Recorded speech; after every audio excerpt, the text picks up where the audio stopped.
आज हम south Indian fried rice की रेसिपी बनाएंगे। इसके लिए सबसे पहले एक कढ़ाई में 2 से 3 चम्मच घी या तेल गर्म करेंगे। उसमें आधी चम्मच सरसों, आधी चम्मच जीरा, थोड़ा सा चना दाल, थोड़ा सा मसूर दाल डाल के भूनेंगे। थोड़ा सा कड़ी पत्ता डालेंगे।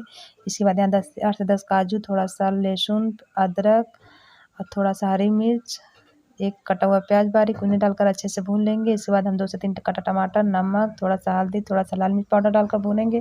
अब यहाँ हम चावल के लिए 80% पका हुआ चावल लेंगे, उसे इसमें डालकर 10 से 15 मिनट ढककर पकाएंगे। जब यह पूरी तरह से पक जाएगा तो इससे हम थोड़ा सा घी डालेंगे ऊपर से और थोड़ा सा धनिया से गार्निश करके